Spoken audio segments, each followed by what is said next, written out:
Danny Willett's golf may have suffered in the 18 months since his Masters win, but his candor hasn't. A player blog authored by Willett appeared on the European Tour's website Wednesday, with the post being Willett's in-depth look at his own struggles since capturing the green jacket in 2016. Willett writes at length, and we mean at length, but then again there has been a lot going on since his first major title. The Englishman has yet to win since, changed swing coaches, and developed back issues. Willett was in contention last month at the Portugal Masters, only to finish T68. Willett hasn't had a top 50 finish since March and has missed the cut or withdrawn in 8 of his last 13 starts. So yeah, Willett has had some tough times. But he went deep regarding his thoughts on it all.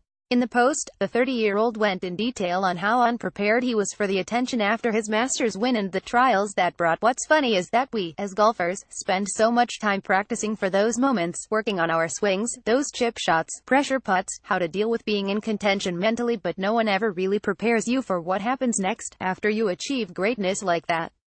Ultimately, you'll be able to look back on that day and be thankful for all that it has given me, but it's not always easier dealing with the aftermath. Willett continued. After the Masters, every time I went to the range, every time I was on a putting green or in a practice round, there were cameras on you and everything's being filmed and recorded. That magnifies everything to the nth degree. People that know me know that I wear my heart on my sleeve, and if I'm having a bad day on the course, it'll show it, and if I'm playing well and everything's great in the world, you can tell. That's just who I am. When the spotlight was on me constantly, I felt I had to dull that side of me down a little. It's much harder to show some of that emotion, good or bad, when everyone's eyes are on you. And that's just the tip of the iceberg. Willett went on to talk about how golf can seem easy when things are going well, but that some don't understand. He's still working his tail off when everything is falling apart. They don't know that he'll get up at 5 a.m. to get some practice in or hit the gym before my son wakes up at 6:30 and I need to help my wife with him. They don't know that I'm still working my nuts off in the gym and on the range only to go out and shoot a 75. Willett later noted that a low point arose when he couldn't even hit the golf course in August at the WGC Bridgestone Invitational, and his dad relayed to the golfer that he seemed unsure. That's when Willett decided to switch coaches, moving on to Sean Foley. As for Willett's back issues, he said those came up in the first place because he was swinging poorly.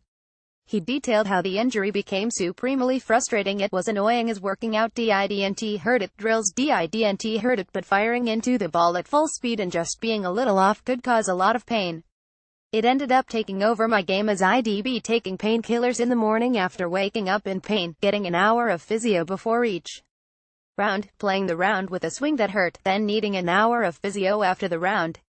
I was just knackered. There's much to break down in the post, which you can read in full here. At the very least, it is a candid look at what happened to a guy who looked so good at the Masters and has seen his game tumble ever since. Willett clearly isn't giving up, though. I know I've achieved something that 99% of players will never get to experience, but there is still a lot I want to do. Opening up on struggles can be a cleanser. It's a good step. Now Willett has to build on it.